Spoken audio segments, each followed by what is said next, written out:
Assalamualaikum warahmatullahi wabarakatuh. Masih berjumpa dengan saya Suwandi di channel Dunia Ikan Gabus. Kesempatan hari ini, ya mudah-mudahan teman-teman tetap dalam keadaan sehat walafiat, tak kurang suatu apapun. Pemirsa sekalian di seluruh Nusantara yang masih setia panteng terus channel Dunia Ikan Gabus. Ya, ini akan kita selalu upload masalah budidaya ikan gabus. Terutama bagi teman-teman yang bertanya, chat langsung ke WA saya di 0816658779 ya. Ya karena banyaknya pertanyaan yang masuk ke WA saya, jadi sampai mungkin ada yang belum terjawab, mohon maaf tapi sabar ya, pasti semuanya akan kita jawab. Dan pertanyaan-pertanyaan yang hampir sama dengan yang lain biasanya kita akan rangkum, kita jawab sekalian ya. Jadi tentang budidaya, tentang pembesaran, baik masalah seputar dunia ikan gabus. Pertanyaan pertama ini dari Bapak Toto, ini yang ada di Bojonegoro. Ya. Saya mau tanya Pak Suwandi, ya. Saya selama ini budidaya ikan lele. Tetapi saya berhitung kok hasilnya sangat pas-pasan. Kemudian saya melihat channel Pak Suwandi di YouTube Dunia Ikan Gabus. Saya sudah tonton dari part 1 sampai part 86. Waduh Pak, terima kasih Pak ya. Banyak sekali, berapa hari Pak nontonnya. Ya, jadi saya ingin membudidayakan ikan gabus. Mohon bimbingannya Pak. Di mana saya harus memulai dan apakah menguntungkan di pembesaran atau di pembenihan.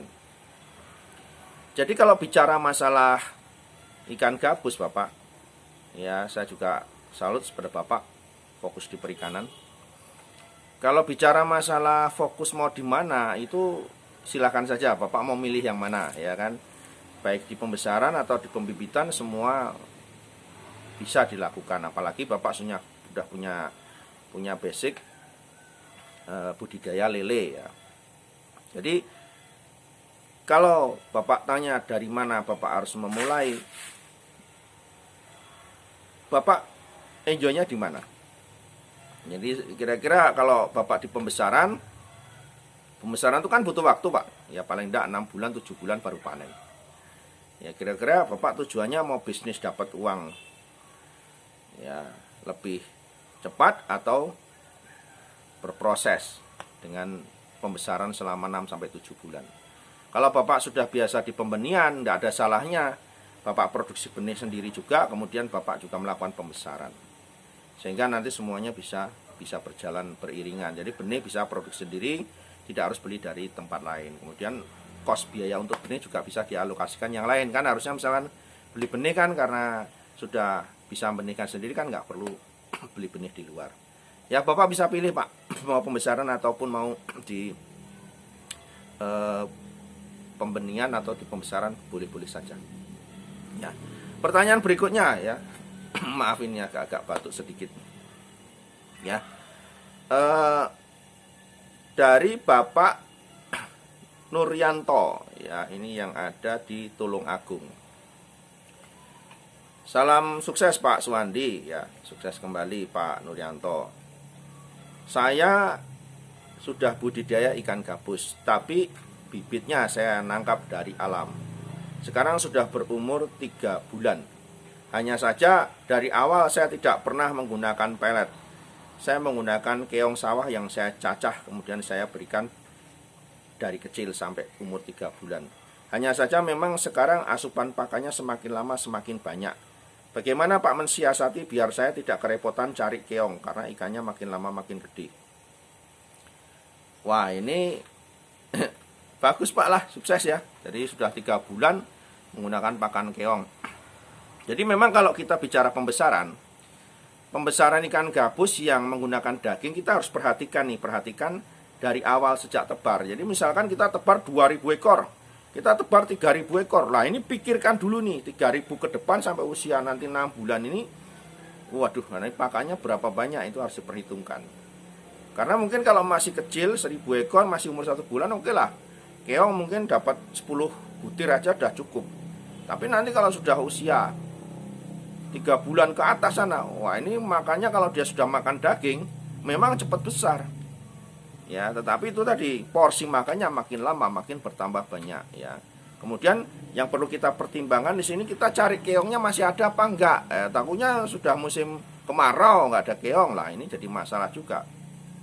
Kalau saran saya memang mensiasatinya Bapak tetap kasih keong atau alternatif yang lain, mungkin bisa keong usus ikan rucah atau yang lain-lainnya. Jadi bisa murah ya, bisa dapat murah, bisa dapat juga solusi yang lain. Kalau misalkan keong sawahnya enggak ada, nanti bisa ikan rucah, bisa kodok, bisa bekicot, atau bisa usus ayam. Yang lain banyak ya, selama dia sudah diajari, kita nggak akan kerepotan, punya pilihan banyak pakannya.